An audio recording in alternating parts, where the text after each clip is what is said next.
my mind is very active. And if I chanted my mantra once and then allowed my thoughts to sort of swirl around it for a while, and then if my mind was still with the mantra, I was only then going to say it again. I would never get a second mantra in, because the minute that my thoughts started swirling around the mantra, they would be like one of those, those like spinners, the tops, right? So you spin it here and it starts spinning here, and then before you know it, it's spinning all over the room and, gone back into the corner, and you've got to bring it all the way back. And so my thoughts tend to do that. They could begin by spinning around my mantra over here. But if I let them go, well, they would just spin themselves into a frenzy. So I would never get back to a second recitation of my mantra unless I happened to be already. If I were sitting in the middle of Ganga Arati, I could probably maintain it. There are special moments, times, places, experiences, occasions where, even without effort, the mind is still. But those are much more, I have found, the exception than the rule. And I would hesitate to give myself a practice that required me to be sitting in Ganga Arati, or sitting in a very deep meditation, or sitting someplace that touched me very, very deeply. Because I think the rest of the time my mind would just wander around. So the practice that I've been given, I'll tell you that, and then I'll tell you how I've adapted it slightly. The practice that I was given was simply to chant the mantra a certain number of times on a mala. So if you're going to do, say, 11 rounds of your mala, so you would chant the mantra with each bead, and you would turn the bead of the mala, and you'd get to the end, and you'd spin it around, and you would do that until you had done 11 malas, or 18 malas, or 3 malas, or however many malas you had decided to do.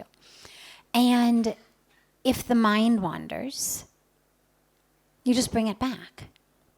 But the goal is always stay with the mantra. In fact,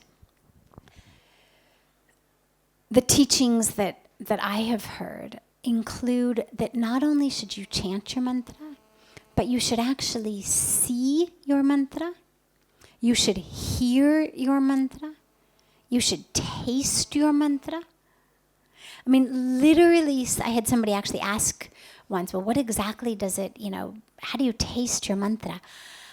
And I think what the teaching is just that all of your senses are so one with the mantra, that they're so centered and focused on the mantra, that the mantra is all that is happening in your being. And so the eyes, what do the eyes do? They see. So the eyes are seeing the mantra. And the ears, what do? They hear. So they're hearing the mantra. And the tongue, what does it do? It tastes. So it's tasting the mantra. That it should be that all consuming, you could say.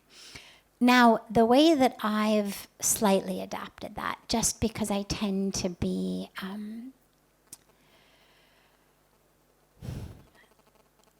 I tend to hold myself up to pretty high internal standards. And I do have a mind that wanders. And I am someone who by nature is always looking for a shortcut. And so, that was just my way in school all the time. I really wanted to get good grades, but if I could get really good grades and do 10% of the work, I was not someone who would say, oh, well, no, I really need to do all 100%. If I could get an A on 10%, I would do it. So what I find when I chant my mantra is that occasionally, by God's grace, not nearly as frequently as it used to happen, but nonetheless, occasionally, my mind wanders. And I'll be spinning beads with my fingers, but my mind is not on my mantra. My mind is somewhere else entirely. And I refuse to give myself credit for any beads that I've done when my mind isn't there.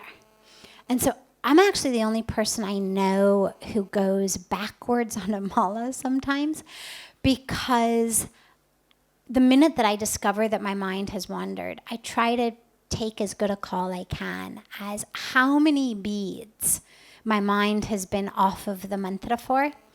And so if it was 4, I'll make it 5. If it was 5, I'll make it 6. Again, just to ensure, such that at the end of the day, whether I've chanted 1 mala, because it took me all morning to get through it because my mind was scattered, or whether I chanted 11 or 18 or however many it was, what I can stand up knowing was I chanted all of those malas present with my mantra. Because every time I wasn't present, I made myself go back and do it again. Now, as I said, that's a variation that I have not gotten any official permission for. So I can't speak for the official validity of that variation of it, but it's my personal variation.